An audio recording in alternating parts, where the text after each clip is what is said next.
हमने सारी दुनिया को संदेश दे दिया, छेड़ो मत, छेड़ोगे तो हम छोड़ेंगे नहीं। Hello friends, you're watching KGN India News, myself Mansi Arora. Once again, I welcome you all friends on the channel. If still you have not subscribed to our channel, then first subscribe it. Up is the bell icon.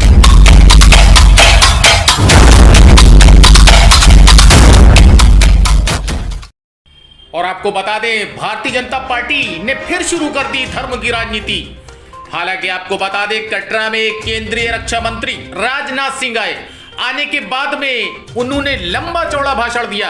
हालांकि आपको बता दें, उन्होंने जो भाषण दिया उस भाषण में कहीं भी किसानों का कोई जिक्र नहीं आया। हम आपको सुनवाएंगे, और अगर आया जिक्र तो लौट घूम वही बात धर्म और राजनीति को जोड़कर देखा गया। वही धर्म जात की बातें, वही भाजपा ने हथकंडा धीरे धीरे अपनाना चालू कर दिया है कि जिससे किसी भी हालत में मजहब की सियासत की बदबू फूटे और जिससे हिंदू मुस्लिम एकता में दरार पैदा हो। हालांकि हम आपको सुनवाएंगे जिस तरीके से उन्होंने भारत को जोड़ने के साथ साथ तोड़ने की बात कही। क्यों? क्योंकि उन्होंने इलेक्शन में उत्तर प्रदेश यूपी के चुनाव में जब उन्होंने देखा भारतीय जनता पार्टी के नेताओं ने, तो एक बार फिर धर्म की सियासत पर उतर आए। लेकिन उन बेचारे किसानों के बारे में एक बात नहीं बोली कि जो रात भर जागते हैं और आपको बता दें पूरी फसल चौपट हो जाती है। उन बेचारे किसानों को लेकर कोई बात नहीं कही। हालांकि किसान बैठे थे कि शायद हमारी बारी आए, लेकिन राजनाथ सिंह ने किसानों के बारे में, इन छुट्टा जानवरों के बारे में कुछ भी नहीं कहा। और अगर कहा तो सिर्फ धर्म की सियासत, वही मंदिर मस्जिद की बातें। क्या कुछ कहा हम आपको विस्तार से सुनाएंगे, लेकिन कुल मिला के आपको बता दें कि इस बार मतदाता भी इतना चौकिन्ना और चालाक है। उसका ये कहना है कि धर्म की राजनीति हम नहीं चाहते, हम विकास की राजनीति चाहते हैं। जब हमारे घर में रोटी नहीं होगी तो हमारे दिल के अंदर मजहब, मंदिर और मस्जिद में पूजा अर्चना, नमाज कहां से होगी? क्या कुछ कहा राजनाथ सिंह ने? जरा आप भी सुनिए विस्तार से। और हमारा उत्तर प्रदेश जो हिंदुस्तान का सबसे बड़ा राज्य है, उसके मुख्यमंत्री रहते हुए श्री योगी आदित्यनाथ ने क्या काम किया है आप अच्छी तरह परिचित। मैं आपको याद दिलाना चाहता हूं, चाहे कांग्रेस की सरकारें रही, सपा और बसपा की सरकारें रही, एक मैं अपील करना चाहता हूं कुछ बोलने के पहले, हमारी कोई बात गलत हो तो ताली मत बजाइए, क्योंकि आज तक हमने राजनीति की है तो जनता की आंखों में धूल झोंक कर राजनीति नहीं की है, जनता की आंखों में आंख डालकर राजनीति की है बहनों भाइयों। अब हमारी चाहे उत्तर प्रदेश की सरकार हो, चाहे हमारी केंद्र की सरकार हो, उसके पहले कांग्रेस की भी सरकारें नहीं, सपा की भी सरकार नहीं, बसपा की भी सरकार नहीं।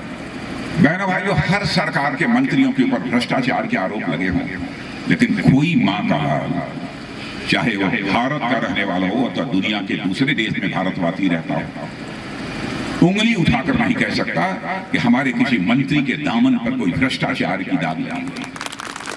सबसे पुराने मंत्री ये सुरेश जी खन्ना बैठे, 9वीं बार विधायक बनने जा रहा है, रिकॉर्ड बनाने जा रहा है यह शाहजहांपुर। बहनों भाइयों, रिकॉर्ड बनाने जा रहा है।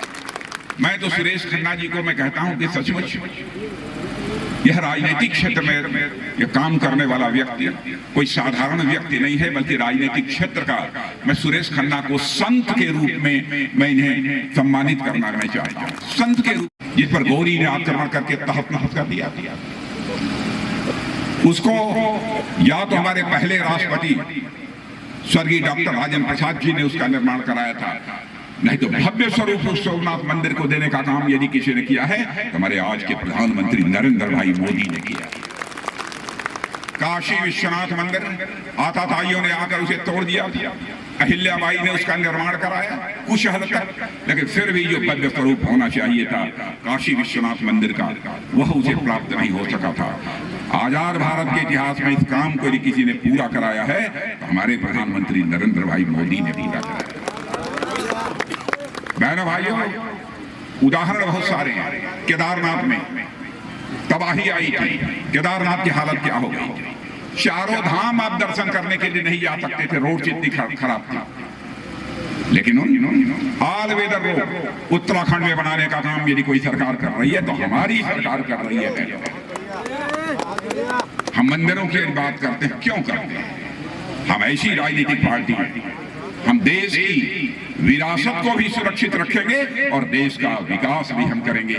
जो अपने देश की विरासत को सुरक्षित नहीं रख सकता, जो अपनी जड़ों से कट जाता है, उसकी हालत भी कटी पतंग की तरह हो जाती है। संघर्ष है तो विकासवादियों में, विकास विरोधियों में।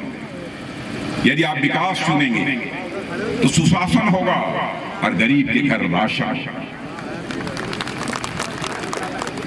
नौजवानों की कमाई और गरीबों को मुफ्त में दवाई मिली। अब आप कहेंगे कि हाँ, मुफ्त में दवाई मिल रही, नहीं मिल रही। लेकिन आयुष्मान भारत कार्ड, इसमें आप 10, 20, 25 किसी के पास है आयुष्मान भारत, अरे क्या वेरी गुड बहनों भाइयों, 1 लाख तक जिनके पास आयुष्मान भारत कार्ड है, 5 लाख रुपए तक का मुफ्त इलाज हो। दुनिया में ऐसी किसी देश के पास योजना नहीं है, भले ही दुनिया का ताकतवर देश अमेरिका क्यों। एक से एक योजनाएं ये हमारी सरकार ने ला दी, लेकिन हमारे कांग्रेस सपा बसपा के दोस्तों को दिखाई नहीं पड़ी।